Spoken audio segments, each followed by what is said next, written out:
Oke anak-anak, sekarang kita membahas tentang peluang. Apa itu peluang? Peluang adalah angka yang menunjukkan besarnya kemungkinan dari suatu kejadian. Untuk mencari peluang adalah rumusnya NA per NS. NA itu adalah anggota himpunan kejadian yang ditanyakan per banyaknya himpunan ruang sampel, anggota banyaknya himpunan ruang sampel. Jadi dalam peluang ini namanya peluang itu tidak ada yang lebih dari satu. Jadi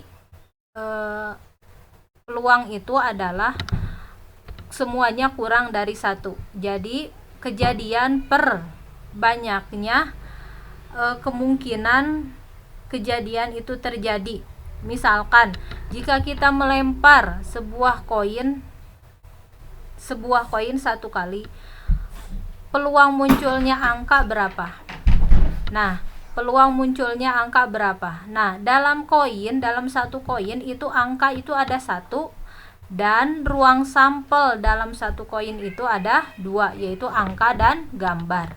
Makanya peluang muncul angka pada pelemparan satu buah koin yaitu 1/2. 1 itu adalah angka pada koin ada 1, dan NS itu ruang sampel pada koin ada 2, yaitu angka dan gambar ya. Jadi di dalam peluang itu tidak ada namanya peluang yang lebih dari 1 atau sama dengan 1 ya. Pasti semuanya kurang dari 1.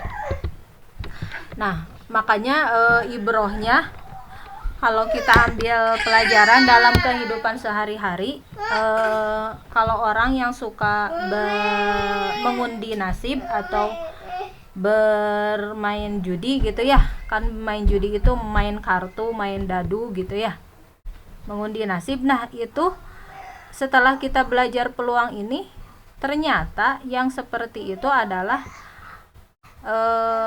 mungkin akan menang 1 kali tapi akan kalah berkali-kali karena frekuensi harapan kemenangannya sangat kecil. Misalkan yang mengundi nasib atau yang berjudinya 10 orang ya, berarti kemungkinan harapannya adalah menang itu 1/10. Apalagi semakin banyak orangnya, semakin kecil kemungkinan menangnya. Makanya kenapa di dalam Islam itu yang namanya judi atau mengundi nasib itu tidak boleh atau diharamkan ya. Karena sekarang kita tahu ilmunya, karena itu peluang menangnya sangat rendah.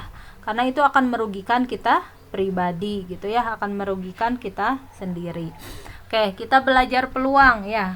Peluang ini tidak hanya untuk masalah itu aja. Peluang ini juga sangat berguna dalam penelitian ya, kalau aplikasi sehari-harinya. Nah, seperti yang tadi disampaikan bahwa untuk mencari peluang suatu kejadian itu adalah banyaknya himpunan kejadian per banyaknya ruang sampel suatu kejadian ya. Misalkan kita bahas yang mudah dulu, ruang sampelnya adalah koin dan dadu ya. Koin itu satu koin ruang sampelnya itu ada 2, satu dadu ruang sampelnya ada 6. Nah, di dalam koin kan kalau kita balikan satu angka, satu gambar, maka ruang sampelnya itu ada 2. Sedangkan pada dadu itu kan sisinya ada 6 ya, 1, 2, 3, 4, 5, 6, maka ruang sampelnya ada 6 ya. Apa itu ruang sampel? Ruang sampel adalah himpunan semua kejadian yang mungkin. Sedangkan titik sampel adalah anggota pada ruang sampel. Ya, titik sampel itu NA tadi. Ruang sampel NS ya. Nah, sedangkan kalau misalkan kita melempar koinnya 2, maka ruang sampelnya bukan lagi 2 walaupun sama-sama koin.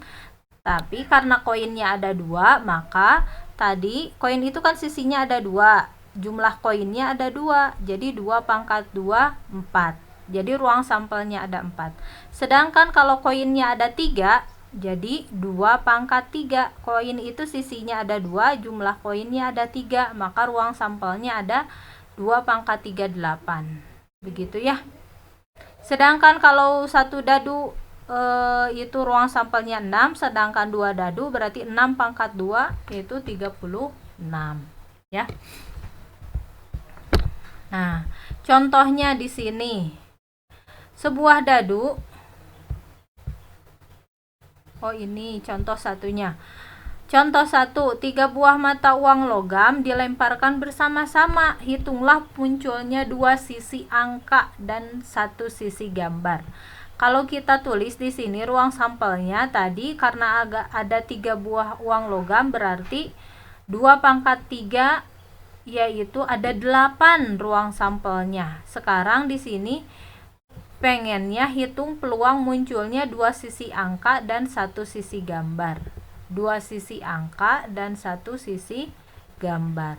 Nah, ruang sampelnya kita tulis dulu di sini GGG. Berarti kalau munculnya semua gambar dari 3 koin itu GGA.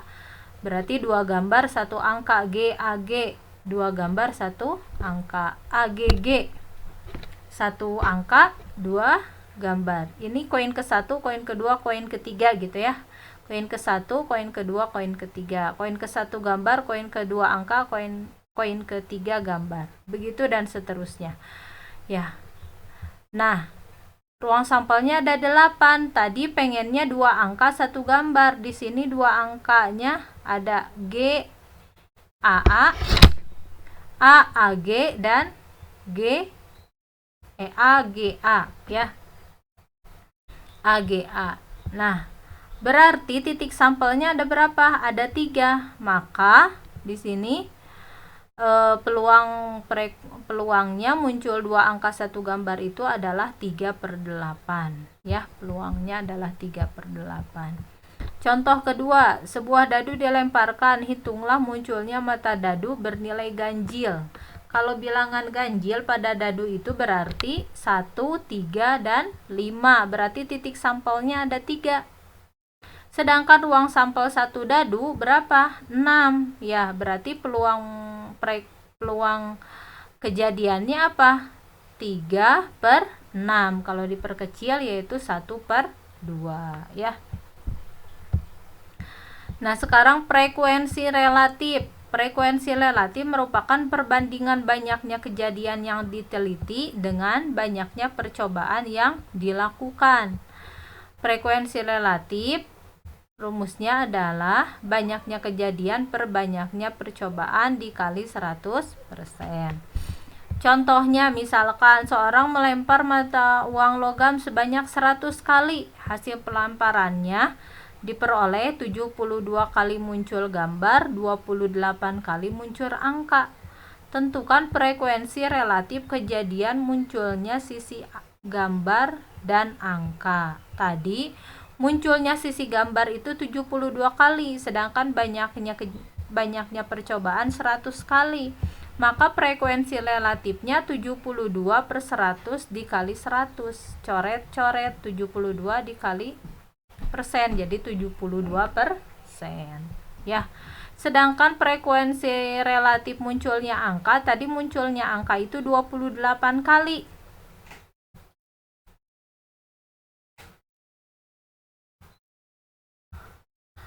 Ini salah, 72 harusnya ya.